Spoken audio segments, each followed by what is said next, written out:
بسم الله الرحمن الرحيم. السلام عليكم ورحمة الله وبركاته. إن الحمد لله نحمده ونستعينه ونستغفره ونعوذ بالله من شرور أنفسنا ومن سيئات أعمالنا. من يهده الله فلا مضل له ومن يضلل فلا هادي له.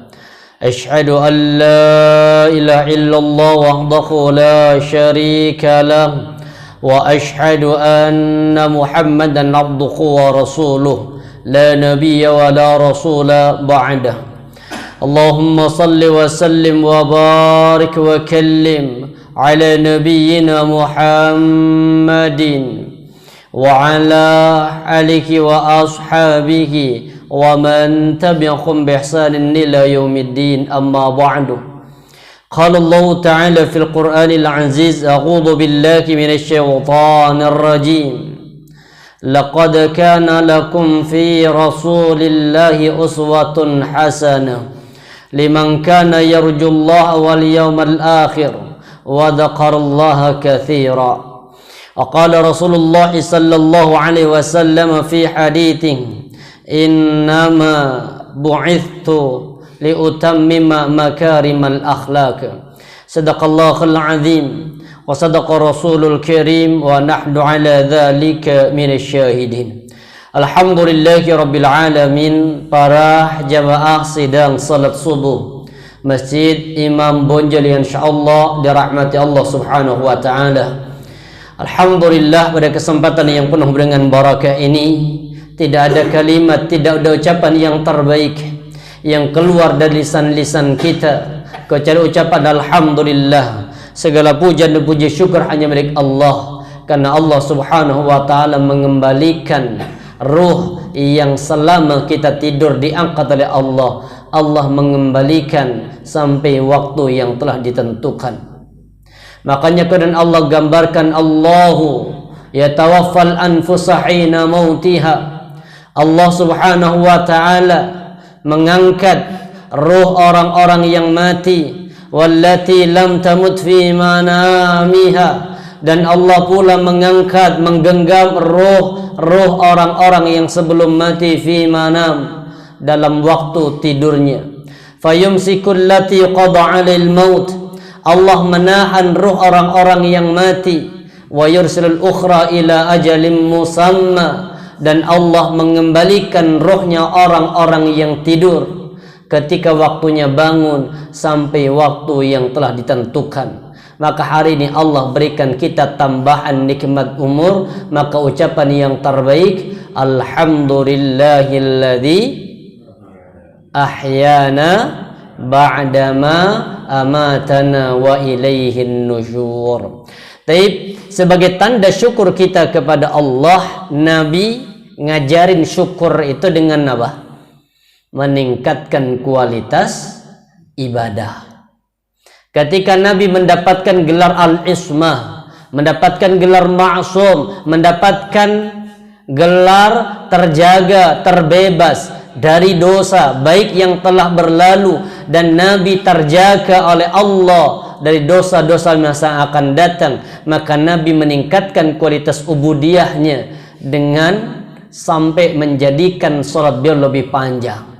Makanya Aisyah mengatakan, kana an-nabiy sallallahu alaihi wasallam yaqumu minal laili hatta tatafattara qadamah. Rasulullah setelah mendapatkan gelar ma'sum, Nabi itu meningkatkan kualitas salat malamnya sampai menjadikan kaki beliau itu bengkak.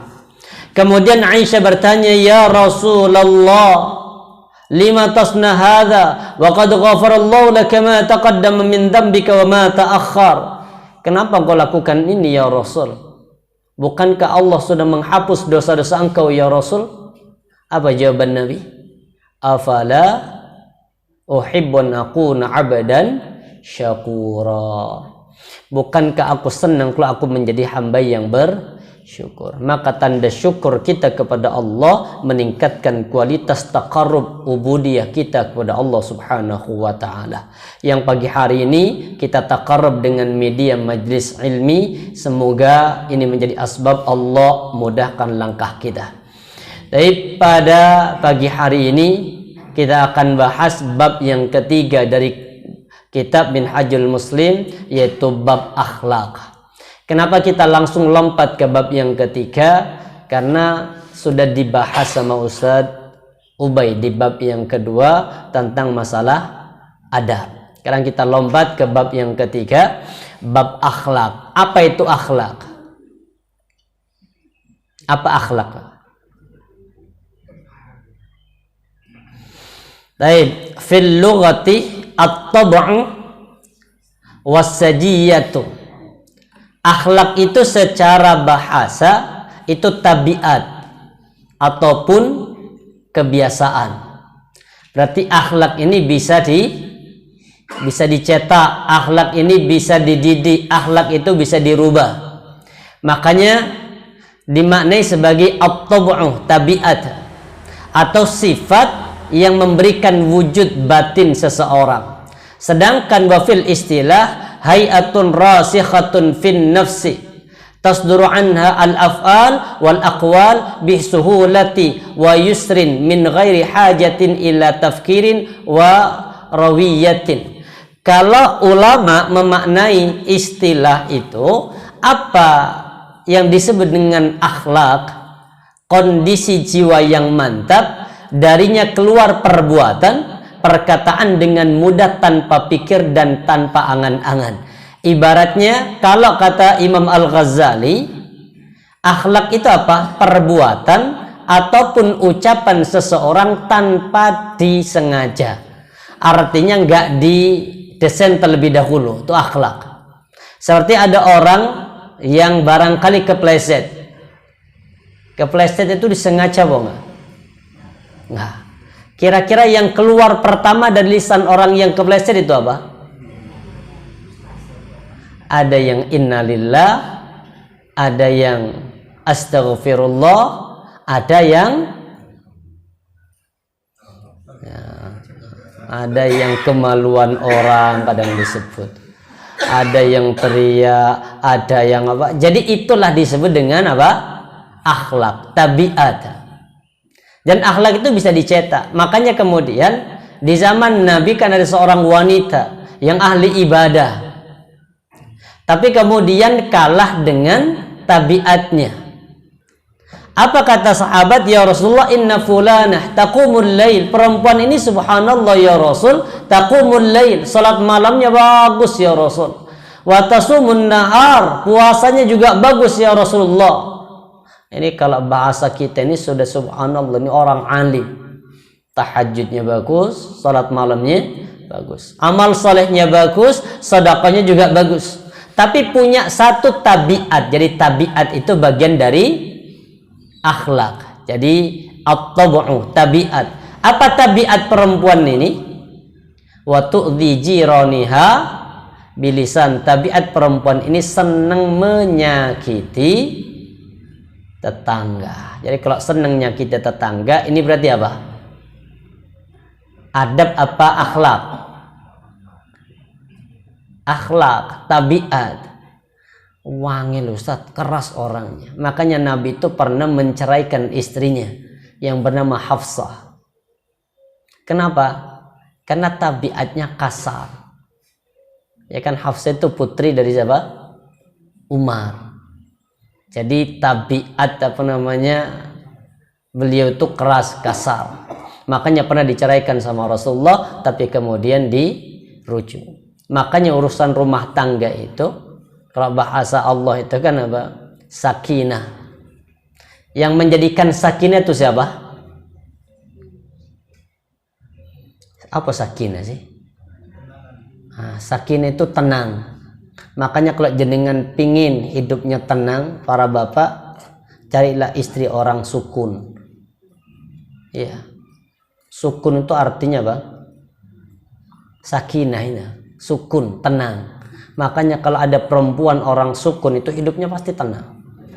Benar, gak pernah nuntut banyak. Kalau kemudian bukan orang sukun, nah itu biasanya banyak tuntutannya. Makanya kalau pengen tenang hidupnya, sakinah. Dan sakinah itu berasal dari kata sakana menjadi sukunun, sukun, diem. Makanya kalau ada huruf berharokat sukun, ketika baca itu harus diem. Al, kan diem. Al, jangan al. Kalau al itu kan tawallud nanti. Tapi harus apa? Diem, sukun. Makanya ada namanya fathah, ada namanya kasrah, ada namanya dhammah. Itu ada maknanya semua. Apa fathah itu? Harokat yang di atas. Ngerti posisinya di atas mesti fathah. Apa arti fathah? Dari fataha. Fathah itu artinya membuka, mangap. Makanya kalau ada huruf yang harokatnya fathah, pasti membacanya mangap. Fataha. Ada namanya kasroh. Apa kasroh itu? Dari dulu pasti di bawah. Apa artinya? Dari kata kasaro. Kasar itu artinya pecah. Maksudnya kalau ada huruf yang harokatnya kasroh, maka bibir kita itu pecah, tidak mangap, tidak nutup. Seperti i. Coba mangap. Gimana kalau i mangap, bisa? Gak bisa. Terus nutup. Kan ya anak, pasti pecah. Makanya kasroh. Kasar itu artinya pecah. Ada namanya dumma atau dhamma. Dhamma itu artinya apa artinya dhamma? Mencucu itu ininya, prakteknya. Apa arti dhamma? Berkumpul. Dhamma itu artinya berkumpul. Maksudnya apa? Dua bibir itu berkumpul jadi satu, namanya mencucu. Makanya kalau ada harokat hurufnya dhamma pasti berkumpul. Ada namanya sukun, diem, sakinah. Makanya kemudian kalau yang menjadikan rumah tangga itu sakinah itu suami sama istri. Tapi kalau mawaddah warahmah itu peran siapa? Wa ja'ala lakum, dan dia Allah menjadikan bagi kalian apa? Sakinah itu suami, sedangkan rahmah sama mawaddah itu perannya Allah. Maka para jemaah rahmati Allah, tabiat itu bisa dididik, tabiat bisa dirubah. Makanya Rasulullah diutus pertama kali untuk menyempurnakan akhlak. Jadi artinya akhlak itu tabiat, kebiasaan yang dilakukan tanpa disengaja. Artinya tanpa didesain. Kalau bapak kemudian mau masuk mungkin ke wali kota, itu kan sudah didesain. Apanya? Sepatunya harus pakai sepatu ini, nanti bajunya pakai ini, ketika masuk ke dalam ruangan nanti apa? Salaman. Ini apa namanya? Adab, totok kromo. Itu tidak masuk akhlak. Kenapa? Karena sebelumnya sudah baik-baikin atau didesain. Baik. Kemudian ini salah satu akhlaknya Nabi, ini salah satu akhlaknya Rasulullah. Salah satu ya. Allahumma ilaika ashku da'fa quwwati ya Allah. Hanya kepadamu ya Rabb aku mengadukan kelemahanku. Wa qillati hilati. Dan hanya kepadamu ya Rabb aku mengadukan kekuranganku. Da'fa, kelemahan. Qillah itu apa ya? Ketidakberdayaan. Wa hawani 'alan nas, dan aku hanya mengadukan kepadamu ya Allah dari daya kelemahanku di hadapan manusia. Ya arhamar rahimin, anta rabbul mustad'afin. Engkau Rabb, itu ada Rabbnya orang-orang yang lemah. Wa anta Rabbi, dan engkau adalah Rabbku. Ila man takiluni, kepada siapapun ya Rabb engkau menyerahkan nasibku. Ila ba'idin yatajahamuni, ataupun kepada orang yang jauh, yang wajahnya buram. Am ila aduwin malaktahu amri, ataukah engkau serahkan aku kepada musuh yang nanti akan menguasai terhadap diriku. Dan ini yang paling indah hidupnya Nabi, ini akhlaknya Nabi. Ini peristiwanya setelah Rasulullah hijrah ke Taif. Sampai di Taif Rasulullah tidak mendapatkan apa? Sambutan, tapi justru mendapatkan ejekan, mendapatkan hinaan, mendapatkan perlakuan yang kurang baik.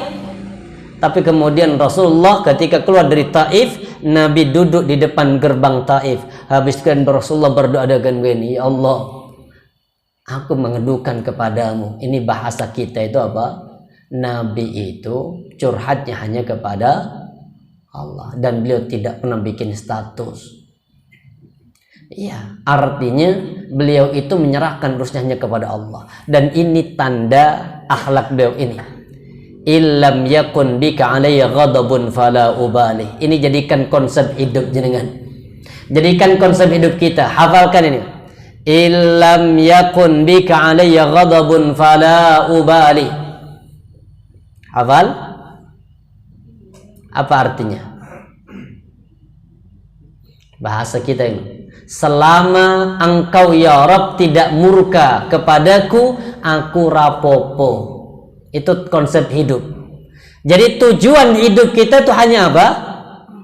Mencari ridho Allah. Jangan mencari ridho manusia. Karena kalau kita mencari ridho manusia, maka kita tidak akan pernah mendapatkan ketenangan hidupnya. Karena bisa jadi satu orang ridho dengan kita, bisa jadi tetangga yang lain gak ridho. Makanya konsep hidup kata Nabi, apapun yang kau timpakan kepadaku ya Rabb, apakah aku dilemparkan ke depan musuh-musuh yang berwajah musam, yang berbahasa masam kepada aku, atau engkau lemparkan aku kepada musuh-musuhku, kemudian mereka menguasai aku nggak peduli ya Rabb, selama engkau tidak murka kepadaku. Jadi konsep hidup jelas, illam yakun bika alayya ghadabun fala ubali. Apa artinya?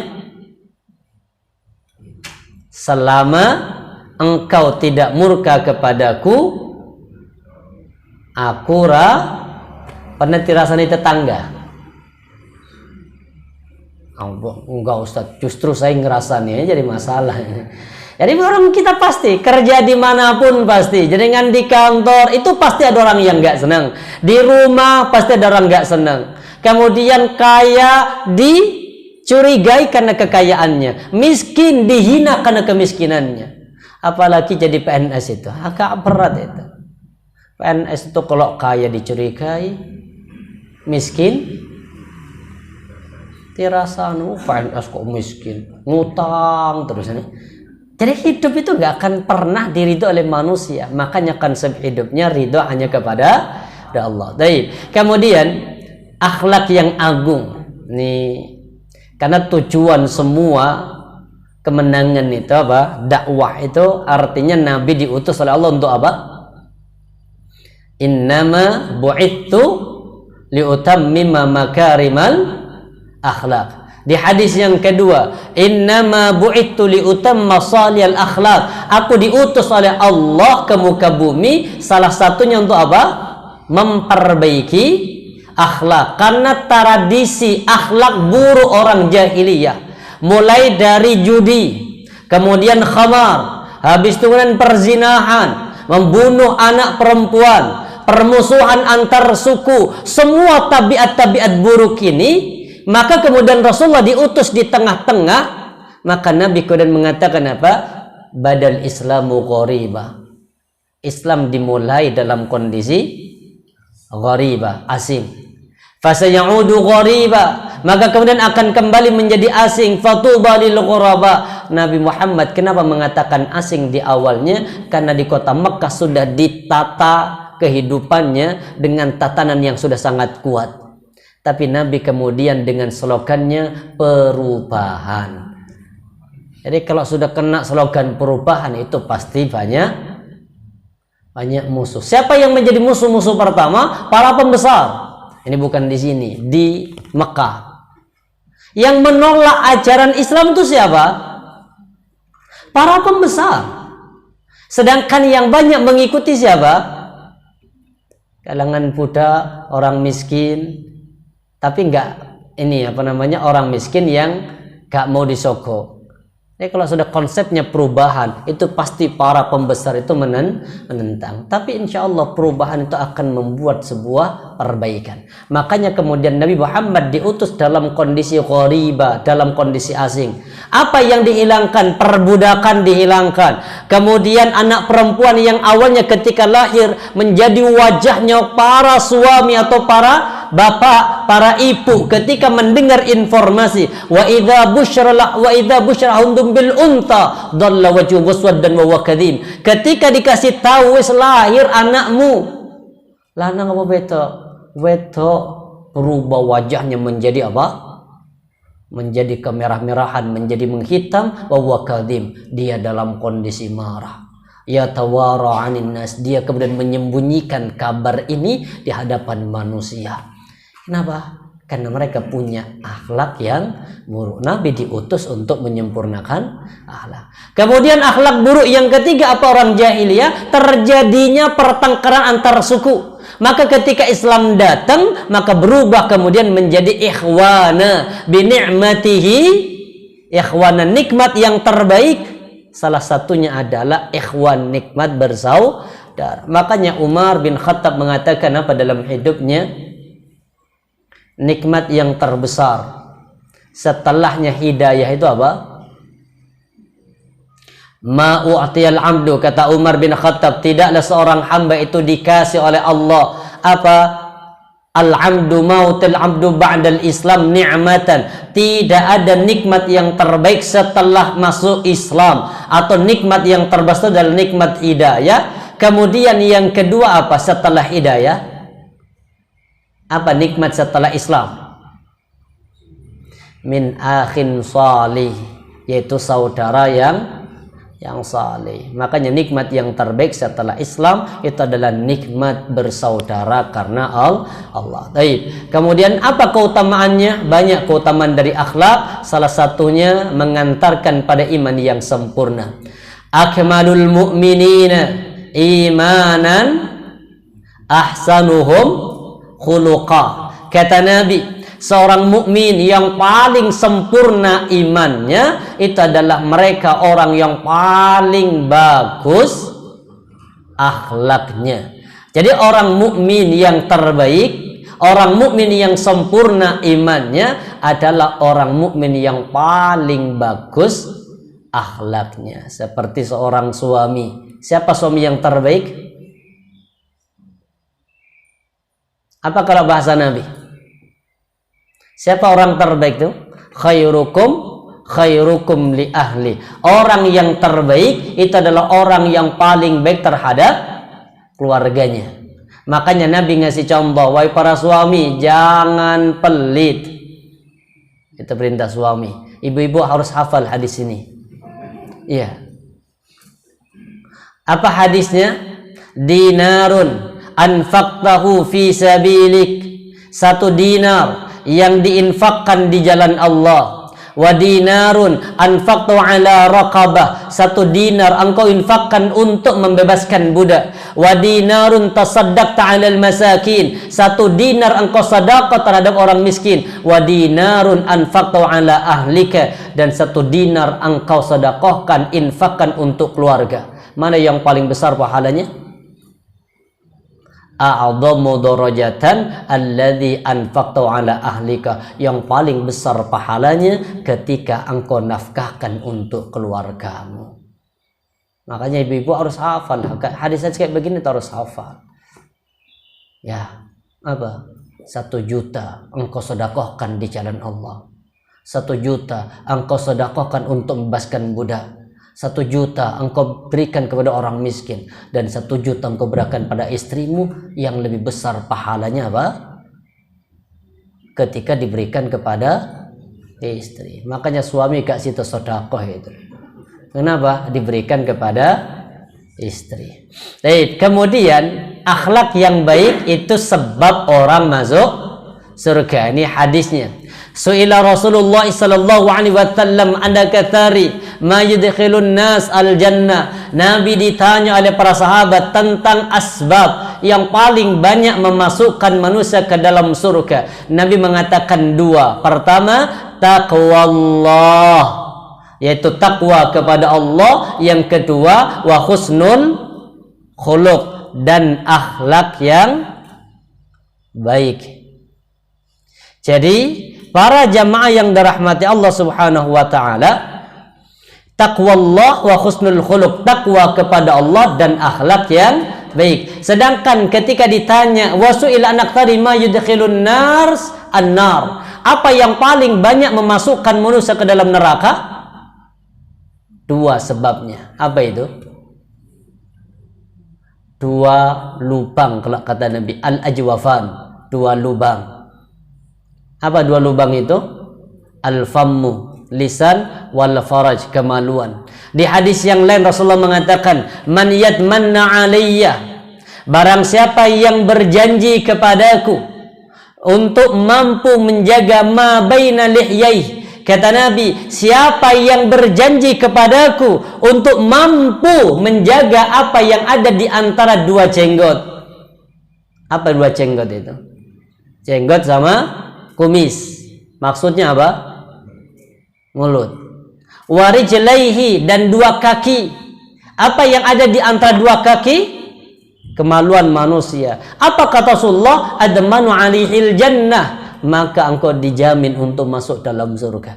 Jadi kalau pengen masuk surga selain ibadah, jaga dua hal ini. Apa? Al-fammu wal faraj. Di hadis yang kedua, Nabi mengatakan, idza tazawwajal 'abdu, kalau ada seorang suami menikah, faqad kammala nisfad din, maka sungguh dia telah sempurna separuh agamanya. Jadi kalau ada bapak nikah, maka separuh agama bapak sempurna. Butuh berapa lagi? Separuh lagi. Terus gimana yang separuhnya? Nikah lagi. Lah kan masih berapa? Separuh. Ada yang sudah suami itu istri dua? Belum. Berarti bapak masih separuh itu. Masih termasuk kelompok khaifin, para penakut. Wa in khiftum alla ta'dilu fawahidah. Kalau kalian takut, maka harus menikah dengan satu. Berarti yang istrinya satu itu kelompok yang penakut. Takut apa? Takut nggak bisa adil. Sebenarnya adil bisa, hanya takut kepada yang tua itu wajib.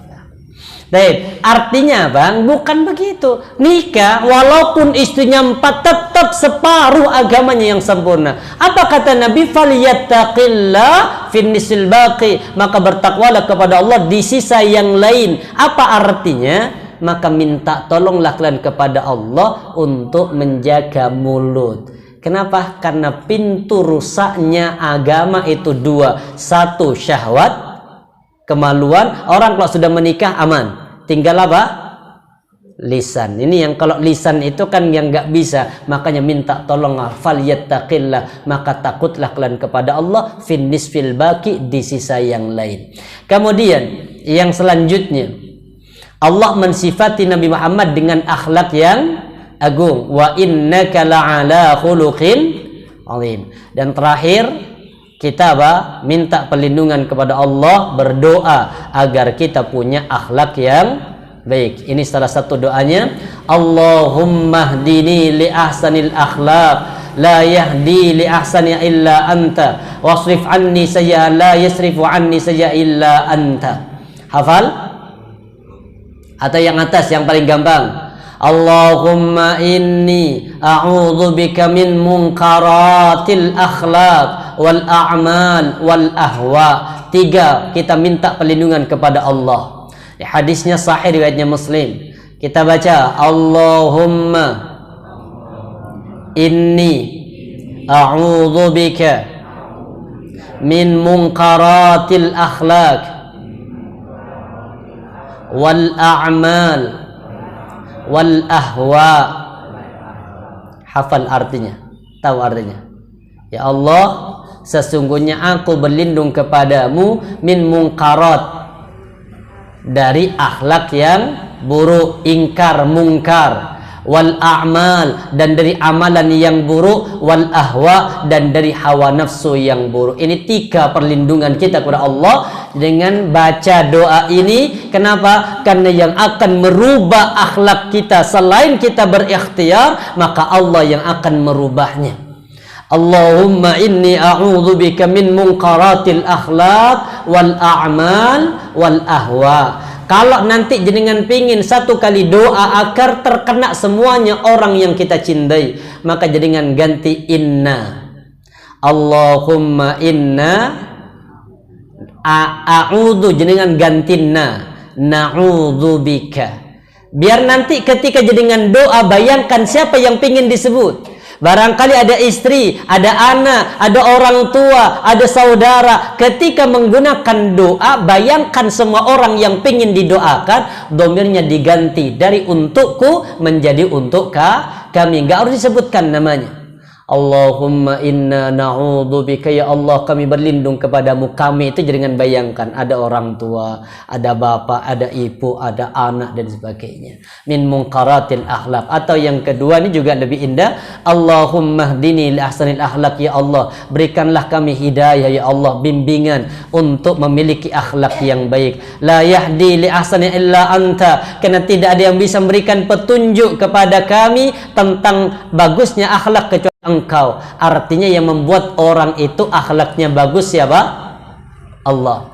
Wasrif anni sayyi'aha, dan jauhkan ya Allah dariku akhlak yang buruk. La yasrifu anni sayyi'a la anta, dan karena tidak ada yang bisa menjauhkan dariku keburukan akhlak kecuali Engkau ya Allah. Kenapa harus minta akhlak yang baik? Karena ini kata Nabi, ma min syai'in,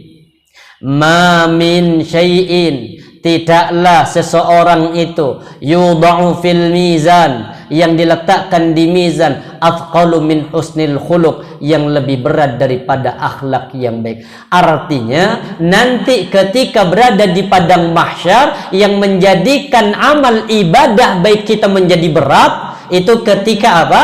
Akhlak kita bagus, akhlak kita baik. Sebaliknya kemudian, wa inna sahiba husnil khuluq la yablughu min darajata sahibi saumin wassalah. Di hadis yang dilanjutkan kata Nabi apa? Karena sesungguhnya orang yang punya akhlak yang baik akan punya derajat selevel dengan orang yang ahli puasa sama ahli salat. Jadi ada orang ahli salat tapi akhlaknya buruk, ini nggak masuk di hadapan Allah. Ada orang yang standar, ini di zaman Nabi.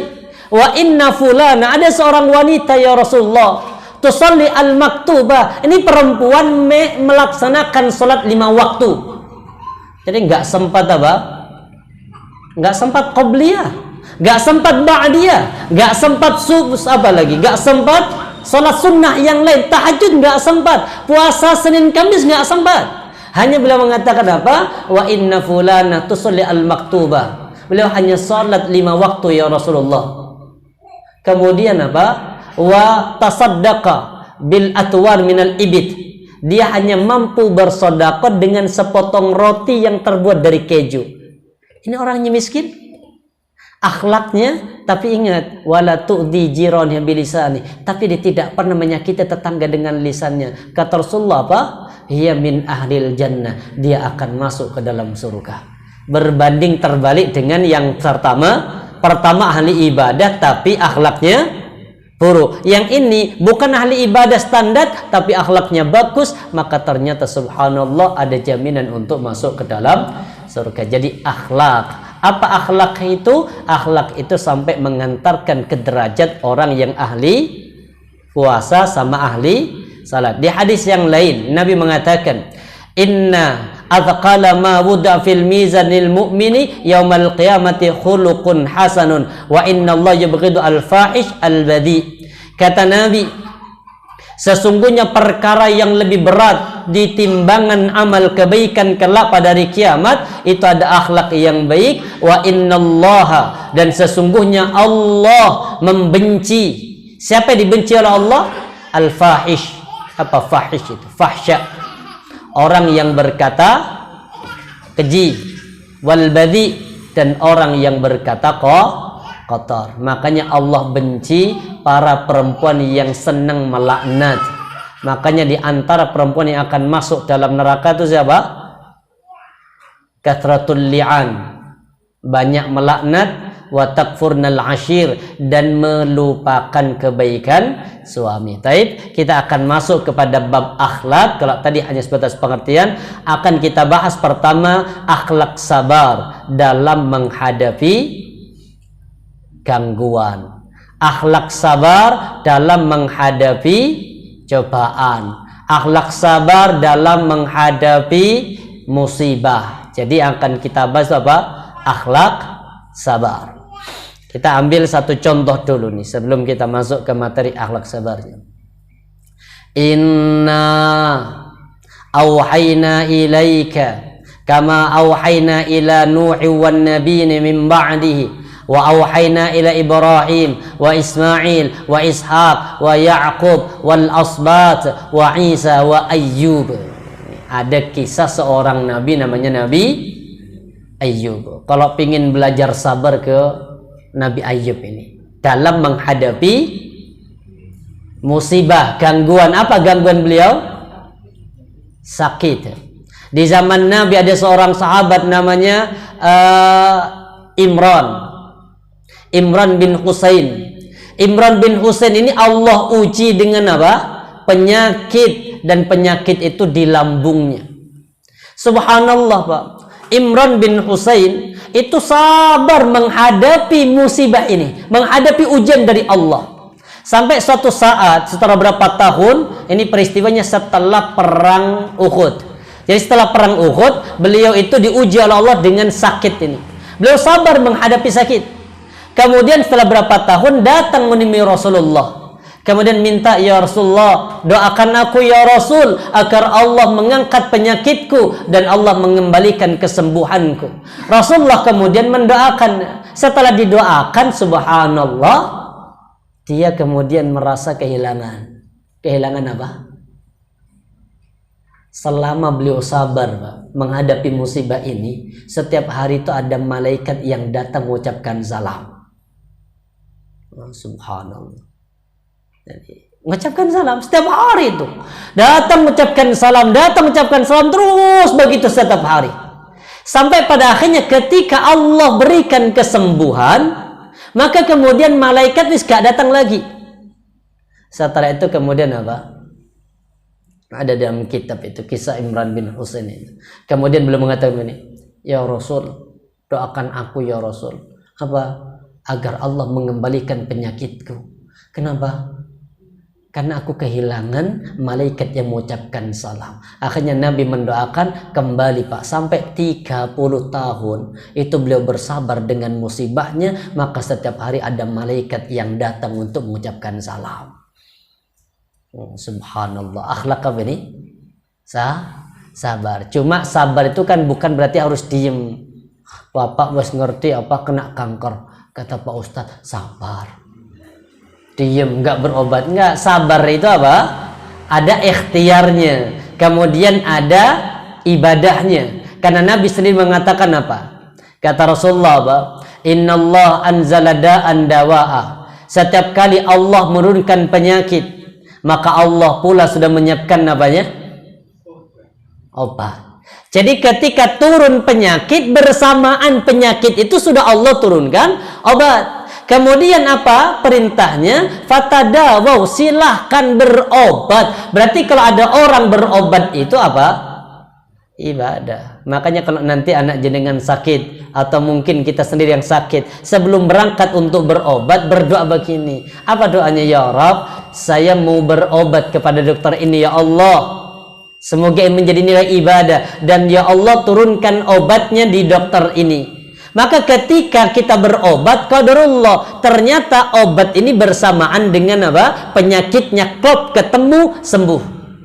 Tapi kalau kemudian pas nggak di situ Allah turunkan obatnya, bisa jadi kita pulang belum. Jangan pernah menjelekin dokternya. Kita selama ini begitu. Ojo nang dokter iku. Apa? Gak cocok, anakku pengen telu loh, gak waras. Itu jenengan namanya bolim. Kecuali kalau dokternya yang gak enak. Artinya kan ada dokter yang nggak sabar. Ojo dokter iku wis apa? Pemarah orangnya. Tanya iki, gak kelem. Tanya ini sebabnya apa? Gak mau. Obatnya apa? Gak mau. Biar apa? Biar dia yang paling tahu, nanti nulis resep. Habis itu kemudian kalau nanti tahu, kalau sudah tahu obatnya otomatis kan apa? Gak balik, Pak. Makanya benar. Kisahnya Nabi Musa. Nabi Musa itu pernah sakit gigi ya. Ini puncak, Pak. Sudah pernah sakit gigi, berobat sudah. Terakhir apa kemudian? Gantung hanya kepada Allah. Ya Allah, wis gak kuat ya Allah, saya sakit gigi ya Allah. Tolong tunjukkan kepadaku ya Allah mana obat yang bisa menyembuhkan penyakit gigiku ini. Kemudian Allah memberikan wahyu, diturunkan, coba carilah pohon atau daun ini wahai Musa. Kemudian daun itu kamu petik, kunyah. Sudah, Pak, dikunyah. Setelah itu kemudian sembuh, aman sudah. Setelah berapa tahun kemudian kambuh lagi penyakit gigi ini, maka beliau sudah enggak kepada Allah sudah. Langsung ke mana? Ke daun. Akhirnya ambil lagi daun. Wes aku ngerti anune kok. Bahasa kita, aku ngerti obatnya. Sudah daun itu kemudian digigit, dikunyah. Ternyata enggak sembuh-sembuh. Baru lapor kepada Allah. Ya Allah, saya sudah sakit lagi ya Allah. Saya sudah ambil yang kau perintahkan daun ini ya Allah, tapi engkau belum sembuhkan ya Allah. Kenapa? Apa jawabannya Allah? Pertama, ketika engkau sakit gigi, aku tunjukkan obatnya, engkau gantungkan kepadaku. Yang pertama gantung kepada Allah kesembuhannya. Yang kedua, wis gantung ke, berarti sudah salah. Berarti wis gak sabar. Ternyata subhanallah, Ayyub itu subhanallah sabar. Sedikit kita ambil kisah dan nanti kita akan bahas tentang bagaimana syukur, sabar dalam menghadapi musibah. Nabi Ayyub itu nikah di usia 20 tahun. Kemudian hidupnya selama 30 tahun bersama dengan istri, itu hidup penuh dengan kedamaian, penuh dengan kenikmatan, kaya raya, hartanya buahnya, kebun-kebunnya juga semuanya subur. Lama menikah 30 tahun, beliau punya anak 20 tahun kalau nggak salah. Nikah di usia 30 sampai usia 50 tahun. Jadi beliau menikah selama kurang lebih 20 tahun, punya 12 anak. Ada yang sudah 20 tahun nikah? Sudah punya berapa? 4. Kalah sama Nabi Ayyub. Nabi Ayyub tuh anaknya 12 laki-laki. Sewenang sudah, Pak. Bahagia Nabi Ayyub itu. Sampai kemudian semua penduduk itu mencintai beliau. Di usia 51 tahun Allah berikan ujian dalam hidupnya. Pertama apa ujiannya? Pertama Allah hadirkan, yang pertamanya Allah ambil hartanya. Jadi Nabi Ayyub itu kebun-kebunnya itu terbakar habis. Kemudian semua ternaknya Nabi Ayyub itu seketika itu langsung mati. Tapi sedikit pun Nabi Ayyub tidak goyah, tetap masih sabar dan istiqomah beribadah kepada Allah. Maka setan mengatakan, wajar ya Rabb, Ayyub itu masih sabar. Kenapa? Karena hanya sebatas harta yang diambil. Coba uji lagi ya Rabb. Dengan apa? Matikan anak-anaknya.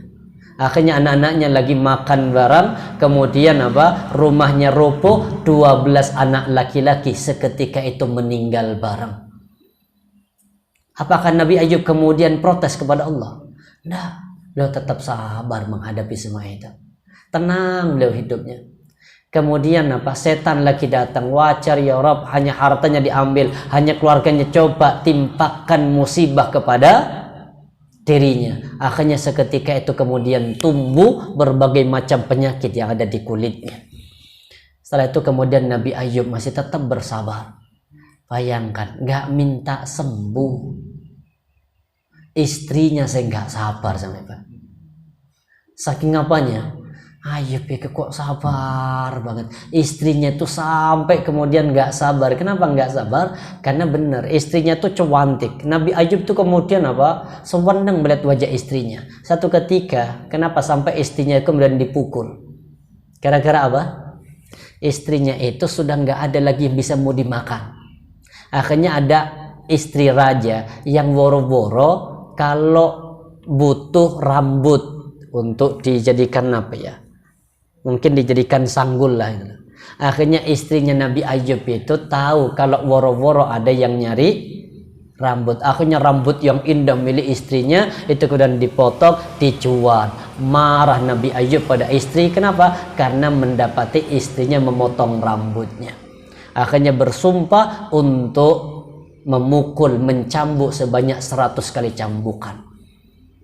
Sudah kadung diucapkan. Ternyata setelah berapa lama tahu kalau istrinya menjual itu karena sudah nggak ada yang bisa dimakan. Akhirnya dijuallah rambut. Maka Nabi Ayub nyesal. Wis kadung apa namanya, nazar. Terus tiapa bikin nazar lagi. Tapi Allah ngasih solusi. Tetap dipukul, kan itu nazar. Terus gimana ya Rob? 100 kali ya Rob. Akhirnya sama Allah pakai apa? Suruh pakai rumput. Bikin rumput sebanyak 100. Habis itu kemudian pukul 1 kali. Berarti sudah 100 kali pukulan. Tapi jangan dicontoh. Maksudnya tak cerai 3, langsung talak 3. Tiba nyesel. Ya bos kadung telu. Akhirnya gak sembalik. Nabi Ayub benar. Di usia apa? 18 tahun. Ini apa namanya? Sakit. Sudah masuk yang ke-18 tahun. Jadi beliau hidup bersama dengan istri itu 20 tahun. Penuh dengan kebahagiaan. Tahun yang ke-18, istrinya bilang, ya Ayub, bukankah kau seorang nabi? Saat ini kaummu itu sudah menunggu-nunggu nasihat darimu.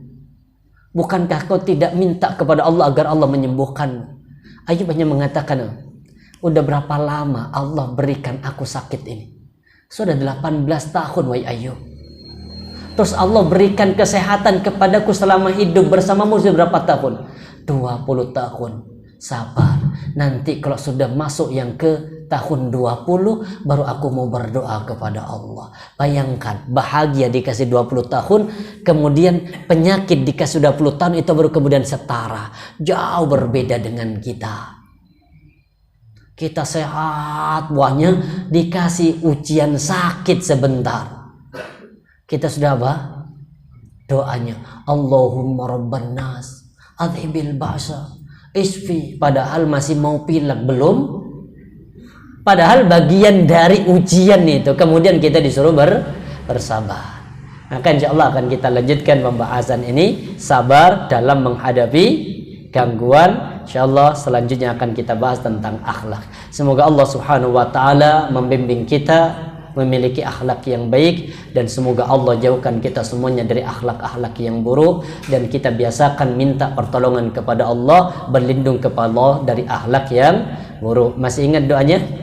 Allahumma inni a'udzubika min munkaratil akhlaq wal a'mal wal ahwa. Belum buyar, sudah lupa. Subhanakallah bihamdika asyhadu an la ilaha illa anta astaghfiruka wa atubu ilaik. Assalamualaikum warahmatullahi wabarakatuh.